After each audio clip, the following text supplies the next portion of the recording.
ராஜராஜி நெஞ்சு பக்கத்து துணியை விலக்கி உட்கார்ந்திருக்க, பழமர் நேரி அக்ரஹாரத்து அந்தன பெண்மணி அவள் உடம்பில் பட்ட முள் காயங்களுக்கு மருந்து களிம்பு தடவினாள். மெல்ல தோலை அசைத்து திரும்ப சொன்னாள். முதுகு பக்கம் காயம் இருக்கிறதா என்று தேடினாள். தோளிலும் விழாவிலும் இருந்த 2 காயங்களை கவனித்து பார்த்து மருந்து அப்பினாள். வேறு எங்கேனும் இருக்கிறதா என்று இடுப்பு பக்கம் பார்த்தாள். இல்லை என்று ராஜராஜி தலையசைத்தாள். வெட்கப்படாமல் சொல், இங்கு ஆண்கள் யாரும் இல்லை. தேவையில்லாமல் வெட்கப்பட்டு மறைத்து வைக்காதே. சில கருவேல செடிகளின் முட்கள் விஷமானவை. உடனடியாக மருந்து போடுவது நல்லது என்று அந்தன பெண்மணி சொன்னாள். இருந்தால் சொல்ல மாட்டேனா? கிட்டத்தட்ட பாதி களிம்பு தீர்ந்து விட்டது போலிருக்கிறதே. ராஜராஜி: நன்றாக இருக்கிறது கதை. காயத்திற்கு களிம்பு கூட தராமல் போய்விடுவோமா? தஞ்சாவூர் பற்றி நீங்கள் தவறாக புரிந்து கொண்டிருக்கிறீர்கள் என்று நினைக்கிறேன். அரசர் சம்பந்தமான ஜனங்களுக்கும் அரசாங்க சம்பந்தமான விஷயங்களுக்கும் தஞ்சாவூர் மக்கள் உடனடியாக உதவி செய்வார்கள். அதுவும் நீங்கள் எல்லாம் சொந்த ஊர் விட்டு வெகு தூரம் பயணம் செய்து எங்கள் ஊருக்கு எங்களுக்காக வந்திருக்கிறீர்கள். இதை நாங்கள் மறப்போமா? உங்களை புறக்கணிப்போமா? சிறிது நேரம் படுத்து தூங்குங்கள். நான் விடிந்த பிறகு எழுப்புகிறேன். காலையில் எழுந்து வெந்நீரில் குளித்து நாளை முழுவதும் ஓய்வெடுத்து கொண்டு பிறகு பயணப்படலாம். அந்தன பெண்மணி சொல்லிவிட்டு எழுந்து நடந்தாள். அவள் வீட்டின் முற்றம் பெரிதாக இருந்தது. முற்றத்தை சுற்றி 4 பக்கமும் அகலமான நடைகள் இருந்தன. நடைகளின் இரு பக்கமும் பெரிய அறைகள் இருந்தன. அறைகளில் கிழக்கு மேற்காக மேடை கட்டியிருந்தார்கள். கட்டிலுக்கு பதிலாய் அந்த மேடைகளில் படுத்து தூங்கினார்கள். வீட்டினுடைய உத்திரங்கள் எல்லாம் பலமான தேக்கினால் கட்டப்பட்டிருந்தன. மேலே வளைவான ஓடுகளும் போடப்பட்டிருந்தன. இதனால் கடும் வெயில் காலத்திலும் உஷ்ணம் உள்ளுக்குள் வராமல் தடுக்கப்பட்டு விடும். வீட்டை சுற்றிலும் மரங்கள் இருப்பதால் உச்சி வெயில் நேரம் தவிர மற்ற நேரங்கள் நிச்சயமாக குளுமையாக இருக்கும். செங்கல் சுவர்கள் மீது கெட்டியான காரை பூசப்பட்டு காரை மீது சுண்ணம் அடிக்கப்பட்டு இருந்தது. தரையில் அகலமான செங்கற்கள் பதிக்கப்பட்டிருந்தன. பல பேர் நடந்து வாசற்படி மரம் வழவழப்பாக இருந்தது. இடுப்பு உயரத்திற்கு வெள்ளை சுவரில் நீலம், பச்சை, சிவப்பு வர்ணங்களில் வர்ண கோலங்கள் போடப்பட்டிருந்தன. படங்கள் வரையப்பட்டிருந்தன. அந்த வீட்டில் யாரோ கை தேர்ந்த ஓவியர் இருந்திருக்க வேண்டும். கண்ணப்ப நாயனார் சரித்திர காட்சி ஒன்றும், சுந்தரமூர்த்தி நாயனார் சங்கிலியாரோடு மரத்தடியில் பேசுவது போன்ற ஓவியம் ஒன்றும், நாகத்தின் மீது கூத்தாடும் குழந்தை கிருஷ்ணனும் ராமர் பட்டாபிஷேகமும் காமதேனுவும் வரையப்பட்டிருந்தன. பூஜை அறை வாசலில் வாழை மரம் போல் ஓவியம் வரையப்பட்டிருந்தது. மேலே மாவிலை தோரணம் சித்திரமாக எழுதப்பட்டிருந்தது. கந்தர்வர்கள், பூதகணங்கள், தேவமாதர்கள், எக்காலம் ஊதுபவர்கள் என்று பலரும் வீடு சுற்றி பறந்து கொண்டிருந்தார்கள். ஒரு பக்கத்தில் இந்திரனும் வாயுவும் இருக்க, மறுபக்கத்தில் அக்னியும் யமனும் வாசற்படியின் மேலே வரையப்பட்டிருந்தார்கள். வருணனும் ஈசான்யனும் நெருக்கமாய் நின்றிருந்தார்கள். அந்த வீட்டில் இது போன்று பல்வேறு விஷயங்கள் நுணுக்கமாக வைக்கப்பட்டிருந்தன. வீட்டின் எதிரெதிர் மூலைகளில் பெரிய குத்து விளக்குகள் வைக்கப்பட்டு இருந்தன. அவைகள் ஏற்றப்பட்டு இருந்தன. அதனால் வீடு முழுவதும் வெளிச்சம் பரவியிருந்தது. தூண்களில் தலைக்கு மேலே அகல் விளக்குகள் வைக்கும் மாடம் இருந்தது. அங்கும் அகல் விளக்குகள் ஏற்றப்பட்டிருந்ததால் கூரை பக்கமும் வெளிச்சமாக இருந்தது. உள்பக்க ஓடுகளுக்கு சுண்ணம் அடித்திருந்ததால் அந்த வெண்மையில் வெளிச்சம் பட்டு தரை முழுவதும் பரவியிருந்தது. இருட்டிலிருந்து அந்த வீட்டுக்குள் நுழையும் போது வீடு ஜகஜோதியாய் இருப்பது போல் தோற்றமளித்தது. வீட்டின் உத்திரக்கட்டைகளில் காய்ந்த நெற்கதிர்கள் கற்றையாய் தொங்கின. நடுமுற்றத்தில் வெயில் படும் இடத்தில் மார்புயர மாடம் அமைத்து அதில் அடர்த்தியாய் துளசி வளர்த்திருந்தார்கள். அருகே விளக்கு வைத்திருந்தார்கள். அந்த மாடத்திலும் படங்கள் வளர்த்திருந்தார்கள். நீர் ஓடும் வருண மூலையில் முல்லை கொடி வளர்த்திருந்தார்கள். வெளியிலிருந்து உள்ளே நுழையும் போது அந்த முற்றத்தில் பெரிய பித்தளை பாத்திரம் வைத்து சொம்பு வைத்திருந்தார்கள். வந்தவர்கள் முற்றத்தில் இறங்கி கால் கழுவி கொண்டு அப்படியே நடந்து எதிர்பக்கம் படியேறலாம். படியேறினால் அங்கு கயிற்று கொடிகள் தொங்கின. அதில் துணிகள் உலர்த்தப்பட்டிருந்தன. வீட்டில் எல்லா விஷயமும் உபயோகமாகவும் வசதியோடும் நிறுவப்பட்டிருந்தன. தூண்களுக்கு மெருகேற்றி ஒரு பளபளப்பு கொடுக்கப்பட்டிருந்தது. உள்ளே நுழைந்ததும் வலப்பக்க இடத்தில் மனை போட்டு அந்த மனையின் மீது ஓலை சுவடிகள் வைக்கப்பட்டிருந்தன. பெரிதாய் சூரிய சந்திரர் படம் எழுதி அதற்கு மேல் ஓம் என்ற சமஸ்கிருத எழுத்து எழுதப்பட்டிருந்தது. அநேகமாய் அது வகுப்பறையாக இருக்கும். இடது பக்க நடையில் பெண்கள் அமர்வதற்கான இடம் போல இருக்கிறது. அங்கே பாதி தூரத்துக்கு திரைசீலை இழுத்து போடும் வண்ணம் ஒரு அமைப்பு செய்திருந்தார்கள். வேண்டாத போது திரைச்சீலையை நெருக்கி தூணோடு கட்டிவிட்டார்கள். தேவரடியார்கள் வந்து தங்கியிருப்பதால் இப்போது திரைச்சீலை போடப்பட்டிருக்கிறது. திரைச்சீலைக்கு பின் தலைக்கு மனைப்பலகை வைத்து பெண்கள் தூங்கிக் கொண்டு இருந்தார்கள். அதற்கு நேரெதிர் மூலையில் மணல் போட்டு உயரமான பானைகள் வைக்கப்பட்டு அவைகள் மூடி வைக்கப்பட்டிருந்தன. நீண்ட கைப்பிடியுள்ள நீர்மொள்ளும் பாத்திரம் ஒன்றும் மேலேயே வைக்கப்பட்டிருந்தது. நிறைய மந்தார இலைகளும் வாழை இலை சருகுகளும் அங்கு கட்டுக்கட்டாய் வைக்கப்பட்டிருந்தன. இன்னொரு மூலையில் சிறிய விறகு சுள்ளிகளும் ஈரமில்லாத நன்கு உலர்ந்த வரட்டிகளும் கூடையில் இடப்பட்டு மேலே மூங்கில் தட்டுகளால் மூடப்பட்டிருந்தன. வாசற்படிக்கு நேர் எதிரே இன்னொரு படி. அந்த படியின் வழியாக சமையலறைக்கும் சமையலறை வழியாக கொல்லைப்புறத்துக்கும் போய்விட முடியும். இங்கிருந்து பார்த்தாலே கொல்லைப்புறத்தின் விளக்கொலி தெரிகிறது. கொல்லைப்புறத்தில் வேட்டிகளும் புடவைகளும் மேல் துண்டுகளும் உலர்த்தப்பட்டிருந்ததையும் இங்கிருந்தே பார்க்க முடிந்தது. வீட்டு வாசலுக்கு அகலமான மரக்கதவும் நிலப்படியில் கஜலட்சுமி உருவமும் இரண்டு பக்கமும் கந்தர்வர்கள் அன்னப்பட்சி குத்துவிளக்கு என்று மங்கள சின்னங்களும் செதுக்கப்பட்டிருந்தன. கதவு குமிழ்களில் தந்த உருளைகள் பொருத்தப்பட்டிருந்தன. கதவு கப்பால் இரண்டு பக்கமும் மூன்று மூன்று தூண்களோடு கூடிய அகலமான திண்ணைகள். திண்ணை தூண்களின் மேல் பக்கம் பித்தளையால் பட்டை போடப்பட்டிருந்தது. திண்ணையில் வழிபோக்கர்கள் சிலர் உறங்கிக் கொண்டிருந்தார்கள். என்ன, ஏதோ காணாததை காண்பது போல் எங்கள் வீட்டை சுற்றி சுற்றி பார்க்கிறாயே? அந்தன பெண்மணி கேட்டாள். இல்லை, காஞ்சி மாநகரும் ஒரு நாகரிகமான இடம்தான். ஆனால் இவ்வளவு நறுவிசாக வீடு வைத்துக் கொள்வதை நான் பார்த்ததே இல்லை. வீடு முழுவதும் வெள்ளையடித்து இடுப்பு உயரத்துக்கு படங்கள் எழுத வேண்டும் என்று எப்படி தோன்றியது என்று வியந்து கொண்டிருக்கிறேன். தூண்களுக்கு பித்தளை பட்டைகள் போடுவதை இப்போதுதான் பார்க்கிறேன்.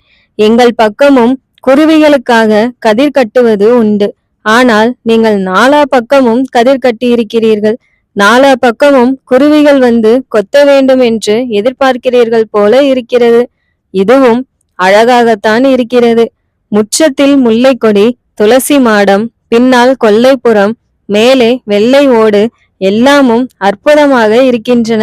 தஞ்சாவூர் நாகரிகத்தின் உச்சாணி இடத்தில் இருப்பது நன்கு தெரிகிறது. ராஜராஜி குரலில் வியப்பு குறையாமல் பேசினாள்.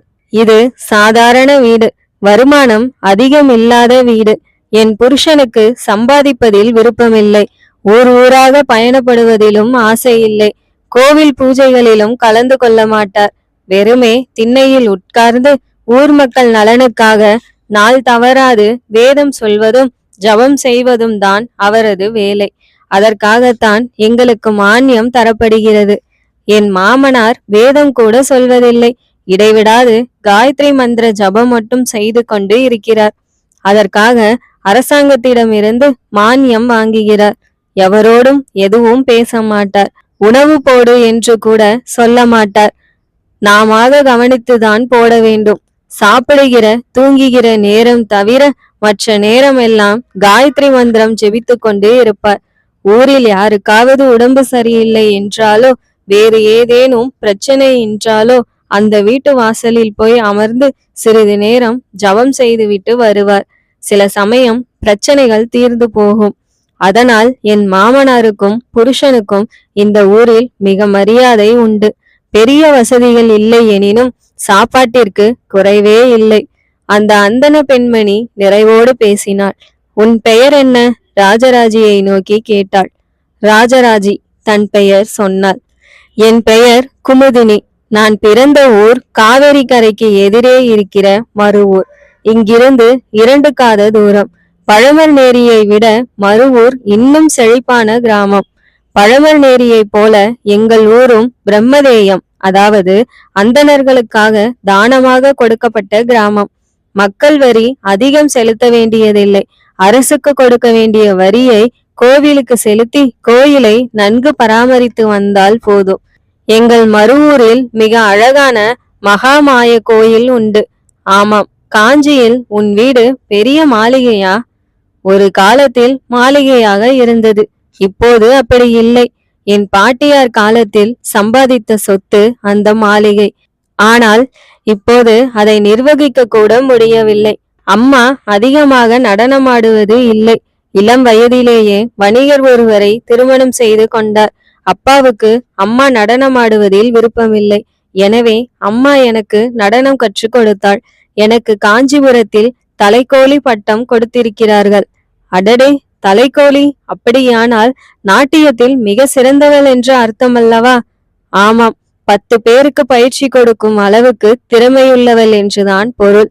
காஞ்சிபுரத்தில் பள்ளி நடத்தி கொண்டிருந்தேன். அந்த நாட்டிய பள்ளியை என் இளைய சகோதரியிடம் கொடுத்துவிட்டு இளவரசர் ராஜேந்திரரின் கட்டளைப்படி தஞ்சாவூருக்கு வந்திருக்கிறேன்.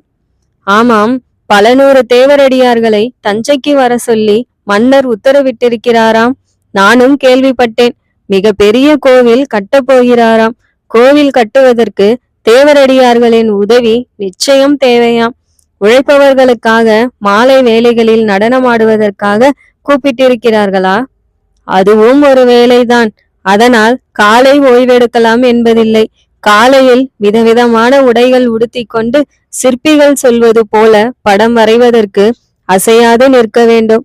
நாங்கள் உடுத்தி கொண்டிருப்பதை சிற்பிகள் அப்படியே படமாக வரைந்து அதை ஆதாரமாக வைத்து சிலைகள் செய்வார்கள். சிலைகள் செய்கிற போதும் அவர்கள் அருகே போய் அவர்கள் சொல்படி நின்று சிலை செய்ய உதவி செய்ய வேண்டும். இவைகளை நான் காஞ்சிபுரத்திலும் செய்திருக்கிறேன். இதற்கும் மானியம் உண்டா? குமுதினி கேட்டாள். ஆமாம், அது தவிர சிற்பிகள் விருப்பப்பட்டு காசுகள் தருவார்கள்.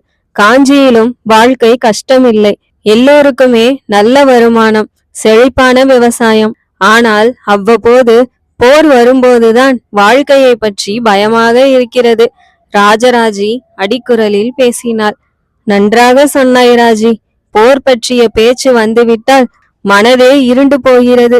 அடிக்கடி போர் நடக்கக்கூடாது என்பதற்காகத்தான் என்னுடைய மாமனார் அதிகம் பேசாது காயத்ரி ஜபம் செய்து கொண்டிருப்பதாக சொல்கிறார்.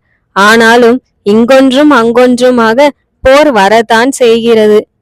இப்படி இருந்தால் பரவாயில்லையே.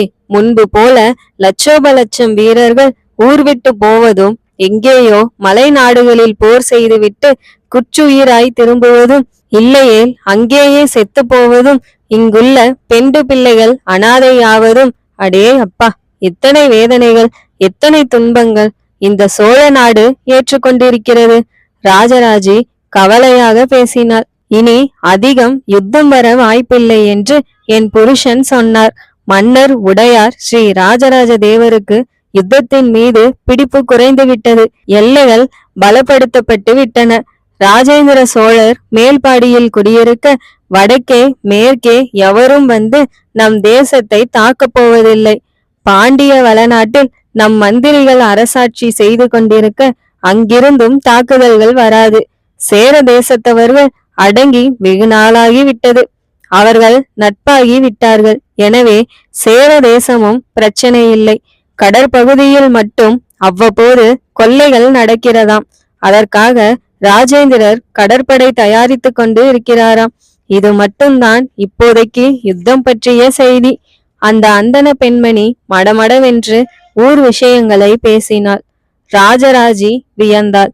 பரவாயில்லையே, சோழ தேசத்தில் என்ன நடந்து கொண்டிருக்கிறது என்று மிக தெளிவாக புரிந்து கொண்டிருக்கிறீர்களே. நானாக கேட்டு புரிந்து கொண்டேனா? காதுகளில் விழுந்த செய்தி.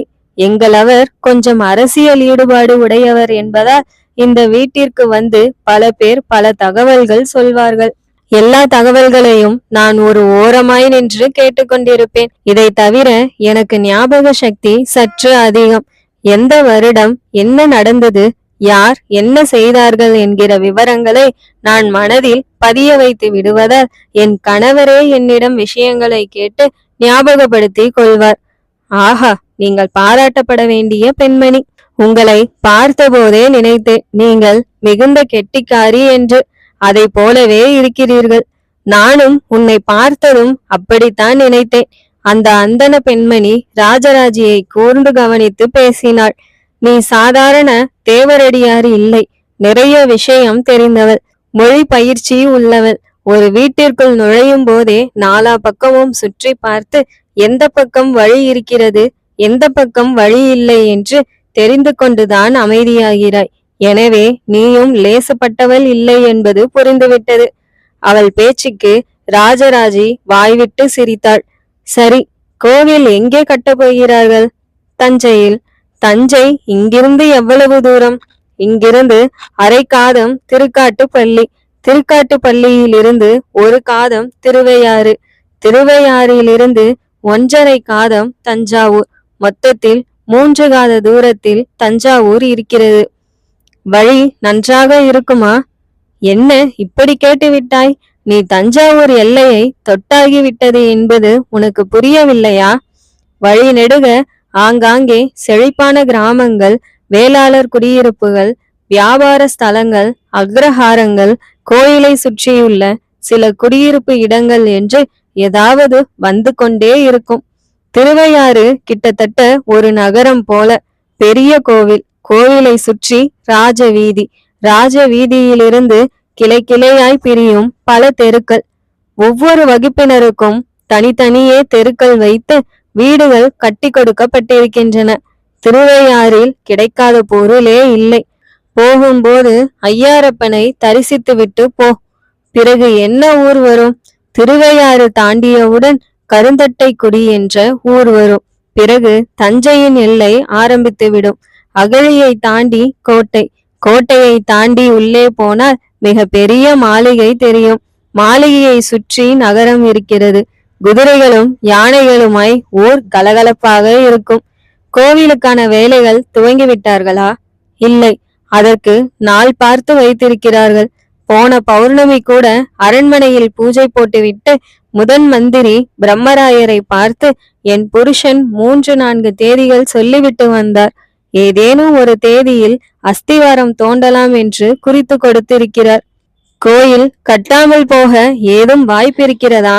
ராஜராஜி கேட்டாள். குமுதினி ராஜராஜியின் கேள்விக்கு திகைத்தாள். கோயில் நிச்சயம் கட்டப்படும் ராஜராஜி.